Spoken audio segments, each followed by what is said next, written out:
les gars, bienvenue dans le temple du spectacle, allez, c'est parti. Au menu du jour, Ilkay Gundogan, il signe, n'est-ce pas, au FC Barcelone. Vous comprendrez qu'on est en plein mercato, ça tombe de partout, hein? N'est-ce pas, ça est en train de bouger de partout. Et ce qui est évident, c'est que les clubs ne dorment pas, les directeurs sportifs des clubs ne dorment pas, ils sont à l'arraché, ils sont dans la poursuite des perles rares, des vieux loups, des pépites, etc. Donc en gros, tout ce qui bouge sur le marché est en train de se manifester au travers de cette fenêtre, n'est-ce pas, de cette fenêtre estivale qui est vraiment au menu du jour. Aujourd'hui, on va parler de Ilkay Gundogan. Ilkay Gundogan, on a tellement loué les qualités de Ilkay Gundogan. Guardiola l'a tellement usé. Moi, je le connais depuis Dortmund. Je sais que c'est un gars ultra talentueux. Moi, je sais que c'est un gars qui a de la vista. Il me rappelle un certain Iniesta, même si c'est pas le même profil, mais au moins c'est le même poste, ok? Le gars, il sait guider l'équipe, il sait guider le milieu. Et quand je regarde le milieu actuel du Barça, composé de Frenkie de Jong, Pedri, de fois Kessié ou encore Gavi, je me dis, ajouter, n'est-ce pas? Gundogan, en tout cas là, ils ont fait fort. Les fans du Barça, ils ont fait fort. Bon, le président du Barça, il a fait fort. Parce qu'il a vu qu'il manquait quelque chose. Quand tu rajoutes Gavi, ça prouve que tu as monté Pedri d'un cran. Ou soit tu as décalé Gavi d'un cran. Parce que sérieusement, tu n'achètes pas Ilkay Gundogan pour le mettre sur le banc. Sérieusement. Sinon, c'est quoi le projet? Au fond, c'est quoi le projet? Sinon, si tu le mettais sur le banc, il n'y a pas de projet. Mais au moins, rassure-eux. Je rassure les fans du Barça, c'est que ce garçon-là, il a du talent. Il n'est pas à présenter, il n'est plus à présenter au fait. Il a tout donné, on connaît ses qualités. Il a des qualités tellement pures, d'un bon milieu, d'un bon 10, d'un bon 8, qui sait décompter les situations. Et cette qualité-là, je pense que ça manquait au Barça. Même si Frenkie de Jong, c'est vraiment pas un bon 10, c'est vraiment pas un bon 8. Mais au fond, moi je trouve que Frenkie de Jong, c'est un box-to-box au fait. Et tu le rajoutes, Ilkay Gundogan, sérieux, je me dis, ce transfert-là, c'est un transfert, je dirais, c'est le meilleur transfert pour moi. C'est le meilleur transfert jusque-là qu'a réalisé le FC Barcelone. Parce que au milieu, il y avait quand même une certaine carence. Même si le Barça a pu finir premier, n'est-ce pas, de la Liga. Mais au fond, en Europe, ça s'est senti. Ça s'est senti qu'il y avait un manque de profondeur de banc. C'est ce qui a plombé le Barça face à l'Inter. Ce qui a plombé le Barça face à des concurrents directs pour se qualifier, n'est-ce pas, lors des prochains huitièmes de finale. Mais qu'à cela ne tienne, ils ont réussi à payer Ilkay Gundogan. Maintenant, parlons de la qualité. Mais qu'est-ce que Ilkay Gundogan va apporter au milieu du Barça? Moi, je pense que ce qui est évident, il va donner quelque chose de gros, quelque chose de grand, quelque chose de concret à ce milieu du Barça. Sérieusement, qualitativement parlant, il a de la vista. Il a du leadership. Il sait guider l'équipe. C'est un capitaine de Manchester City. Donc en gros, on est là pour participer et pour voir que réellement, le Barça a acheté un leader. Le Barça a acheté un guide pour son milieu. Le Barça a acheté un guide pour, n'est-ce pas, son organisation de jeu. Sérieux, Ilkay Gundogan, c'est un organisateur. On a vu comment est-ce que Guardiola l'a utilisé tout au long de son parcours.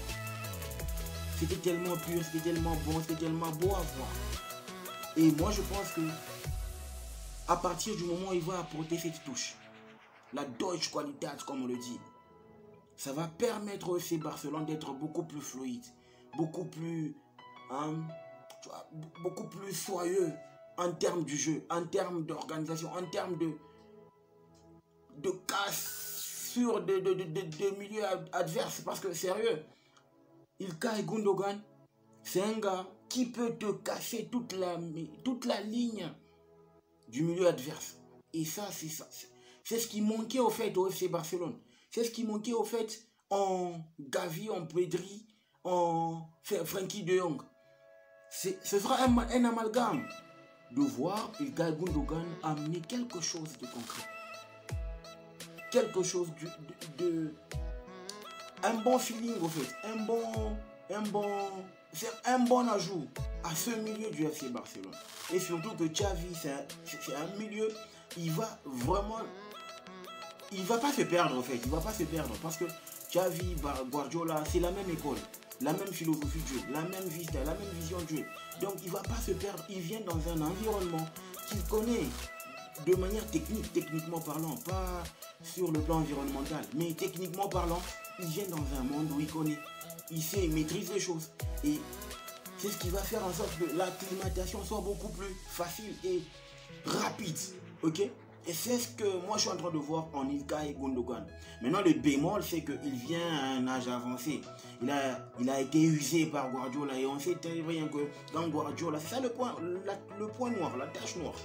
Quand Guardiola libère un joueur, c'est qu'il a tellement usé, qu'il a tellement utilisé que c'est plus maintenant nécessaire de s'en servir. Et c'est ce que je redoute au fait. Est-ce qu'il viendra avec cette même envie, cette même grinta, cette même vitesse, cette même envie, cette même abnégation, n'est-ce pas, de performer au haut niveau avec le maillot du FC Barcelone? Question mark. C'est ce que moi, en tout cas, j'ai vraiment hâte de voir les 2 premiers mois de Ilkay Gundogan au sein de cette équipe du FC Barcelone pour voir réellement s'il va répondre présent. Parce que déjà, la qualité, il n'y a pas débat. Le leadership, il n'y a pas débat. Mais l'acclimatation, c'est ce qui fera la différence, n'est-ce pas, en termes, au sein de... En ce joueur, en fait, avec le FC Barcelone. Bon les gars, attendons voir, patientons pour voir, parce que c'est plus loin. La Liga, elle commence au mois d'août, si je ne m'abuse, même si le calendrier n'est pas encore dispo, du moins pour l'information que j'ai actuellement, à moins que je me trompe. De l'autre côté, c'est un échange qui s'est fait. C'est Kovacic Matteo qui va vers Manchester City. On connaît la qualité, on connaît la manière dont Guardiola performe avec les joueurs. On connaît la manière dont Guardiola fait transcender un joueur. Et quand tu regardes, il le voulait tellement, Matteo Kovacic, qu'il a tout fait pour l'arracher, n'est-ce pas, du côté de Chelsea. Sérieux, un Matteo Kovacic qui arrive avec 5 Ligues des Champions, les gars. Il a tout gagné.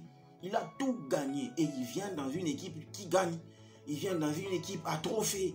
C'est que, déjà les trophées sont assurés.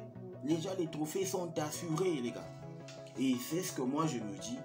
Est-ce qu'on va voir un Matteo Kovacic qui va répondre, n'est-ce pas, de fort belle manière à la philosophie de jeu qu'impose Guardiola? Qualitativement parlant, je ne doute pas. Parce que ce gars, c'est un monstre. C'est un bon 10, un bon 8. Et il va faire les merveilles à Manchester City. Il me fait mal parce qu'on l'a libéré à fleur d'âge, tu vois, à fleur d'âge. Normalement, on aurait dû le libérer comme Golo Kanté, 33, 34 ans. Il aurait été usé. Mais le voir partir à Manchester City qui plus est, ça me fait mal, ça me chagrine, sérieux. J'aurais toujours mal de le voir face à nous, contre nous. Ça va me faire du mal. Parce que c'était notre chouchou, le futur capitaine au fait. De l'autre côté, Hakim Ziyech, il quitte l'Europe. En tout cas, le talent, il part. Il quitte l'Europe, Hakim Ziyech, il s'en va. Il s'en va pour l'Arabie Saoudite, Al Nassr. Il va jouer avec Cristiano Ronaldo. Cristiano Ronaldo, Hakim Ziyech. Sérieusement, on n'est pas en train de revivre l'Europe en Arabie Saoudite, les gars. Sérieusement, on n'est pas en train de revivre l'UEFA Champions League, les gars. On n'est pas en train de revivre, n'est-ce pas, la Liga, l'Eredivisie, la Serie A, la Barclays English Premier League, avec les Arabes, sérieux. Parce que Hakim Ziyech a signé à Al Nassr. Khalidou Koulibaly vient de signer à Al Ahly. Edouard Mendy vient de signer à Al Ahly. Non mais sérieux, ça commence à faire beaucoup. Ce sont les visages qu'on suit régulièrement en UEFA Champions League. Mais les voir performer, n'est-ce pas, en Arabie Saoudite, on n'est pas prêt. Sérieusement, l'Arabie Saoudite a fait fort. Les clubs saoudiens ont fait fort. Et actuellement, il y a une approche qui s'est faite dans le camp, n'est-ce pas, de Bobby Firmino. Parce que Bobby Firmino, Roberto Firmino n'a pas de club. Il est en train de chercher un club.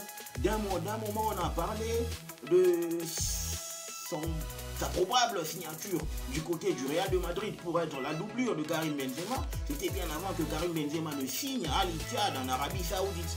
Mais de là, Bobby Firmino, si jamais il acceptait les conditions, parce que le salaire qu'on propose, le salaire qu'on a proposé, le contrat qu'on a proposé, les gars, c'est trop fort. C'est trop fort, les gars. C'est trop fort. Je me dis vivement que cette fenêtre puisse se fermer parce que, sérieux, les Arabes, les clubs saoudiens ne vont pas abdiquer. Ils ne vont pas abandonner. Ils seront là à l'affût de chaque opportunité. Sérieux, le mercato nous réserve des surprises. Sérieux, le mercato nous réserve des surprises. Moi, en tout cas, j'ai hâte de voir ce que ça va donner d'ici à la fin de la fenêtre, n'est-ce pas, du mercato estival. Donc les gars, dites-moi ce que vous en pensez en commentaire. Le football mérite d'être vécu. Ciao!